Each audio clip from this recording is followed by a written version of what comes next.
video is only sponsored by BuyMode. How does it differ from other JavaScript frameworks? அதாவது ரியாக்ட்னா என்ன, அதோட இந்த ரியாக்ட்டுக்கும் மற்ற ஜாவாஸ்கிரிப்ட் ஃப்ரேம்வொர்க்கும் என்ன வித்தியாசம் அப்படின்னு கேட்குறாங்க. இந்த கேள்விக்கு பதில் என்னன்னு பார்த்தீங்கன்னா, ரியாக்ட்டுங்கிறது ஒரு ஜாவாஸ்கிரிப்ட் லைப்ரரி. இந்த ஜாவாஸ்கிரிப்ட் லைப்ரரியை வச்சுக்கிட்டு நீங்கள் யூசர் இன்டர்ஃபேஸஸ்களெல்லாம் உருவாக்க முடியும். இந்த ரியாக்ட்ன்ற லைப்ரரியை உருவாக்குனது யாருன்னு பார்த்தீங்கன்னா ஃபேஸ்புக்கோடைய கம்யூனிட்டி. இப்போ உதாரணத்துக்கு ஆங்குலர், வியூ இதெல்லாம் மற்ற ஜாவாஸ்கிரிப்ட் ஃப்ரேம்வொர்க்ஸ். இதுக்கும் நம்மளுடைய ரியாக்ட்டுக்கும் என்ன வித்தியாசம் அப்படின்னு பார்த்தீங்கன்னா, ரியாக்ட் வியூ சம்மந்தப்பட்ட லேயரில் மட்டும் கவனத்தை செலுத்தும். வியூவுக்கு தேவையான கோடு மட்டும் அது வச்சுருக்கிறதால ரொம்பவே லைட் வெயிட்டாக இருக்கும். அதனால தான் உங்களுடைய ரியாக்ட் ஆப் ஃபாஸ்ட்டாகவும் இருக்குது. இதுதான் ரியாக்ட்டுக்கும் மற்ற ஜாவாஸ்கிரிப்ட் ஃப்ரேம்வொர்க்குகளுக்கும் இருக்கக்கூடிய ஒரு முக்கியமான வித்தியாசம். What are the features of React, அதாவது ரியாக்டோடைய அம்சங்கள்லாம் என்னென்ன அப்படின்னு கேட்குறாங்க. நீங்கள் அதுக்கு முதல்ல விர்ச்சுவல் டாம் சொல்லலாம். விர்ச்சுவல் டாம்னா என்னன்றதை நீங்கள் புரிஞ்சுக்கணும். முதல்ல ரியல் டாம்னா என்னன்னு தெரிஞ்சுக்கோங்க. நம்ம HTML சில மாற்றங்களை செய்யணும் அப்படின்னா இந்த ஜாவாஸ்கிரிப்டுக்கு டாம்ன்ற ஒரு ஆப்ஜெக்ட் தேவைப்படுது. அதை தான் ரியல் டாம் சொல்கிறோம். இந்த ரியல் டாமை பயன்படுத்தி எல்லாத்தையும் மாற்றலாம். ஆனால் அப்படி பண்ணும்போது தேவையில்லாமல் பர்ஃபார்மன்ஸ்கள் அடிப்படை வாய்ப்பு இருக்குது. அந்த ஒரு விஷயத்தை தவிர்க்கிறதுக்கு தான் விர்ச்சுவல் டாமை பயன்படுத்துகிறாங்க. இப்போது ரியல் டாமில் என்னென்னலாம் மாற்றணுங்கிறத இந்த விர்ச்சுவல் டாமில் ஏற்கனவே ரியாக்ட் குறிப்பிட வச்சுருக்கோம். இப்போ ரியாக்ட் என்ன பண்ணோன்னா, இந்த ரியல் டாமுக்கும் விர்ச்சுவல் டாமுக்கும் என்ன வித்தியாசங்கிறத கம்பேர் பண்ணோம். அப்படி கம்பேர் பண்ணும்போது எதை மட்டும் ரியல் டாமில் மாற்றணும்னு நினைக்குதோ அதை மட்டும் போய் மாற்றும். இதனால் தேவையில்லாத பர்ஃபார்மன்ஸ் கேட்டுறது தவிர்க்கப்படுது. இப்போ இந்த விர்ச்சுவல் டாம்ன்றது என்ன அப்படின்னு கேட்டிங்கன்னா, இது ஒரு மெமரி உங்களுடைய ப்ரௌசரில் அது பதிவு பண்ணி வச்சுருக்கும். அதை வச்சுக்கிட்டு தான் இந்த ரியல் டாமில் என்னென்னலாம் மாற்றணும் அப்படிங்கிறத ரியாக்ட் முடிவு பண்ணும். இது இருக்கிறதால தான் ரியாக்ட் ஆப் ரொம்ப ஃபாஸ்ட்டாக பர்ஃபார்ம் பண்ண முடியுது. அடுத்த அம்சம் என்னன்னு கேட்டிங்கன்னா, JSX சொல்லலாம். நீங்கள் உங்கள் இன்டர்ஃபேஸில் HTML கூட பயன்படுத்தணும்னு நினச்சிங்கன்னா இந்த ஒரு JSX என்ற சின்டாக்ஸை பயன்படுத்திக்கலாம். இது கிட்டத்தட்ட பார்த்தீங்கன்னா HTML சின்டாக்ஸ் மாதிரியே தான் இருக்கும். ஆனால் இது ஒரு விதமான ஜாவாஸ்கிரிப்ட் சின்டாக்ஸ் தான். இதை ஜாவாஸ்கிரிப்ட் XMLன்னு சொல்கிறாங்க, JSXனா. இது இருக்கிறதால தான் நம்ம HTML கூட சுலபமாக ஜாவாஸ்கிரிப்டோட மிக்ஸ் பண்ண முடியுது.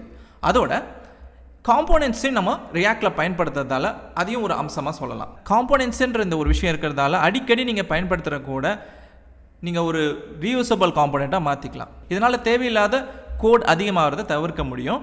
இப்போ உங்கள் ரியாக்ட் ஆப் இருக்குதுன்னு வச்சுக்கோங்களேன். நீங்கள் காம்போனண்ட்டை உருவாக்கிட்டிங்கன்னா அந்த காம்போனண்ட்டை இந்த இடத்துலையும் பயன்படுத்தலாம், இந்த இடத்துலையும் பயன்படுத்தலாம், இந்த இடத்துலையும் பயன்படுத்தலாம். இப்போ உதாரணத்துக்கு சர்ச் பாக்ஸ் எடுத்துக்கோங்க. அது மெனு இருக்கிற இடத்துலையும் தேவைப்படும், சைட் பார்லையும் தேவைப்படும். ஆக பல்வேறு இடத்துல இந்த சர்ச் பார் தேவைப்படும் போது அது ஒரு காம்போனண்ட்டாக உருவாக்கி உங்கள் ஆப்பில் எங்கே வேணாலும் பயன்படுத்தலாம். இப்போது இந்த காம்போனண்ட் ஒரு ரீயூசபிள் காம்போனண்ட். இதனால் பல நேரமாக நம்ம கோட் அடிக்கிறது தவிர்க்கப்படுது.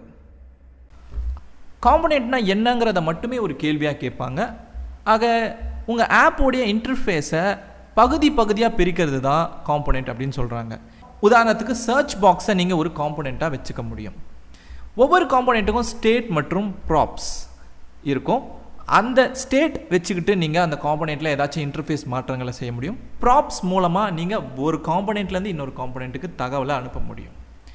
இந்த மாதிரி ரியாக்ட் ஆப் முழுக்க ஏகப்பட்ட காம்போனண்ட்ஸ் இருக்கும். உதாரணத்துக்கு banner image, sign up form, இந்த மாதிரி இப்படி பகுதி பகுதியாக காம்போனண்ட்டோடைய கோடை பிரிக்கிறதால உங்களால் ஒரு குறிப்பிட்ட பகுதிக்கான கோடை ஈஸியாக மாற்ற முடியும். அதோட இன்டர்ஃபேஸ் மாற்றங்களை செய்கிறது ரியாக்ட்டுக்கு ரொம்ப எளிமையாக இருக்கும். ஒரே காம்போனண்ட்டாக நீங்கள் இருக்கிறத விட எவ்வளோக்கு எவ்வளோ காம்போனண்ட்டை பிரிக்கிறீங்களோ அவ்வளோக்கு எவ்வளோ ரியாக்ட் ஆப் ஃபாஸ்ட்டாக வேலை செய்ய வாய்ப்பு இருக்குது. ஃபங்க்ஷனல் காம்போனண்ட்டுக்கும் கிளாஸ் காம்போனண்ட்டுக்கும் என்ன வித்தியாசம் அப்படின்னு கேட்பாங்க. ஃபங்க்ஷனல் காம்போனண்ட்னா என்னன்னு கேட்டிங்கன்னா ஃபங்க்ஷன் தான். அந்த ஃபங்க்ஷன்ஸ்குள்ளே ப்ராப்ஸ்ன்ற பேரில் நம்மளால் காம்போனண்ட்டுக்குள்ளே செலுத்த வேண்டிய தகவலெல்லாம் செலுத்திக்கலாம் தேவைப்பட்டா. இந்த ஃபங்க்ஷன்ஸ் வெளியிடுறது என்னன்னு கேட்டிங்கன்னா ரியாக்ட் எலிமெண்ட்ஸ்க்கான அவுட்புட் தான். ஓகே, அதுதான் உங்களுடைய இன்டர்ஃபேஸில் தெரியும். இதில் முக்கியமான ஒரு விஷயம் என்னென்னா, இந்த ஃபங்க்ஷனல் காம்போனண்ட்ஸில் நம்மளால் லைஃப் சைக்கிள் மெத்தட்ஸை பயன்படுத்த முடியாது. அதுக்கு வேறு ஒரு வழி இருக்குது. கிளாஸ் காம்போனண்ட் என்னென்னு பார்த்தீங்கன்னா ES6 ஜாவாஸ்கிரிப்ட் கிளாஸை தான் நீங்கள் பயன்படுத்துவீங்க. அதை வச்சு தான் ஒரு காம்போனண்ட்டை உருவாக்கிங்க. அது react.componentன்ற ஒரு கிளாஸை எக்ஸ்டெண்ட் பண்ணும். இதன் மூலமாக அந்த ஜாவாஸ்கிரிப்ட் கிளாஸுக்கு ரியாக்ட் சம்மந்தப்பட்ட பல்வேறு அம்சங்கள் கிடைக்கும். அதோட இந்த கிளாஸ் காம்போனண்ட்டில் நீங்கள் லைஃப் சைக்கிள் மெத்தட்ஸை பயன்படுத்த முடியும். ஒரு காம்போனண்ட் உருவாக்கப்படும் போதும் மாற்றத்தை சந்திக்கும் போதும் அழிக்கப்படும் போதும் சில மெத்தட்கள் கால் செய்யப்படும். அதன் வழியாக நீங்கள் ஏதாவது ஒரு வேலையை செஞ்சுக்கலாம். அதை தான் லைஃப் சைக்கிள் மெத்தட்ஸ் அப்படின்னு சொல்கிறாங்க. இதை இந்த கிளாஸில் நீங்கள் பயன்படுத்த முடியும். ரியாக்டில் ஸ்டேட்னா என்ன அப்படின்னு கேட்பாங்க. ஒரு காம்போனெண்ட்டுக்குள்ளே ஒன்றுக்கு மேற்பட்ட ஸ்டேட்கள் கண்டிப்பாக இருக்க வாய்ப்பு இருக்குது. ஸ்டேட்டுங்கிறது என்னன்னு கேட்டிங்கன்னா ஒரு விதமான டேட்டா ஸ்டோரேஜ். இதை யூஸ்டேட்டுன்ற ஒரு ஃபங்க்ஷன் மூலமாக நீங்கள் உருவாக்கிக்கலாம். இந்த டேட்டா ஸ்டோரேஜுக்குள்ளே ஏதாச்சும் ஒரு வேல்யூவை பதிவு பண்ணி வச்சுக்கலாம். அந்த வேல்யூவை எப்போவுமே ரியாக்ட் கவனிச்சுக்கிட்டே இருக்கும். இந்த ஸ்டேட் வேல்யூவை மாற்றுறதுக்குன்னு யூஸ்டேட் புக் ஒரு ஃபங்க்ஷனும் தரும். அதை நீங்கள் ஏதாவது ஒரு பேரில் வச்சுக்கலாம். இப்போ உதாரணத்துக்கு நம்ம கவுண்ட்டுன்ற ஒரு ஸ்டேட் வச்சுருக்கோம்னா செட் கவுண்ட்டுன்ற ஒரு ஸ்டேட்டை மாற்றக்கூடிய ஃபங்க்ஷன் நம்மளுக்கு கிடைக்கும். இந்த ஃபங்க்ஷனை கால் பண்ணி இந்த டேட்டா ஸ்டோரேஜுக்குள்ளே இருக்கிற அந்த வேல்யூவை நம்ம மாற்றிக்கலாம். அப்படி மாற்றினோம்னா ரியாக்ட் அந்த டேட்டா ஸ்டோரேஜுக்குள்ளே இருக்கிற வேல்யூ மாறுதுங்கிறத தெரிஞ்சுக்கிட்டு உடனே போய் அந்த காம்போனெண்ட்டை ரிஃப்ரெஷ் பண்ணோம். அதை தான் ரெண்டர் அப்படின்னு சொல்கிறாங்க. ஆக டாம் அப்டேட் செய்யப்படும். இதன் மூலமாக புது வேல்யூ என்னவோ அந்த இன்டர்ஃபேஸில் அங்கே தெரியும். இப்படி தான் நம்ம இன்டர்ஃபேஸில் என்னென்ன மாற்றத்தை செய்யணும் அப்படிங்கிறத இந்த ஸ்டேட்டை வச்சுக்கிட்டு செய்கிறோம். ஆக இதுக்கு தான் ரியாக்டில் ஸ்டேட் தேவைப்படுது. ரியாக்டில் ப்ராப்ஸ்னால் என்னன்னு கேட்பாங்க.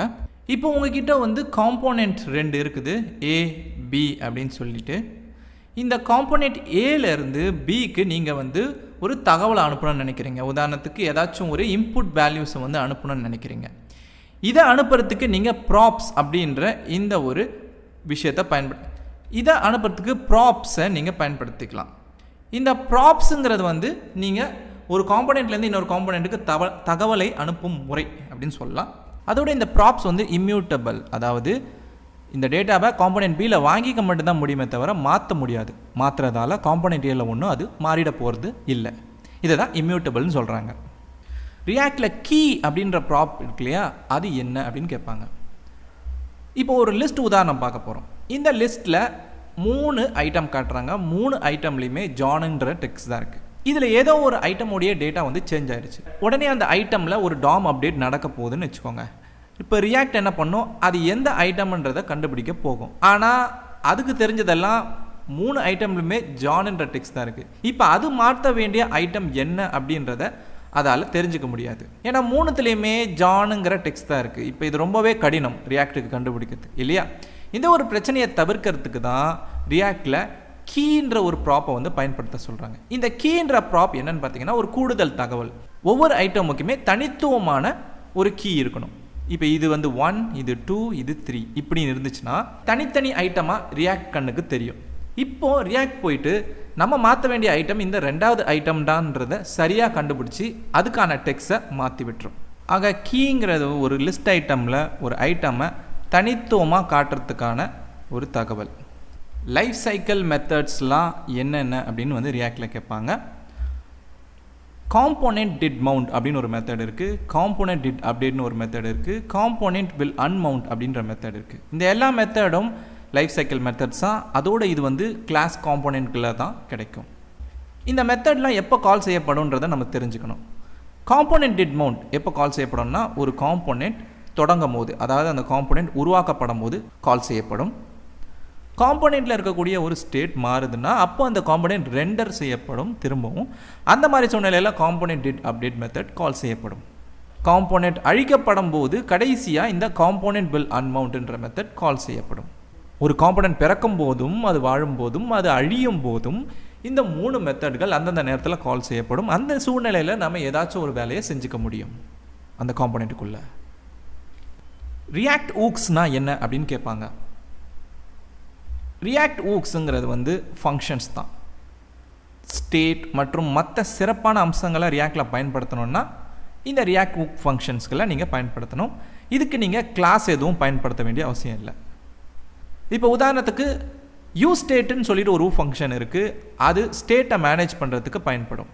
அதே மாதிரி யூஸ் எஃபெக்ட் அப்படின்ற ஒரு ஊக்கு இருக்குது. அது சைடு எஃபெக்ட்ஸுக்காக பயன்படுத்தப்படும். சைடு எஃபெக்ட்ஸ்னால் இப்போ ஒரு காம்போனெண்ட் உருவாக்கப்பட்ட பிறகு ஒரு ஏபிஐ கால் பண்ண போகிறோம் அப்படின்னா அந்த மாதிரி சூழ்நிலையில் இந்த யூஸ் எஃபெக்ட்குள்ளே நீங்கள் அதுக்கான கோடை எழுதி வைக்கலாம்.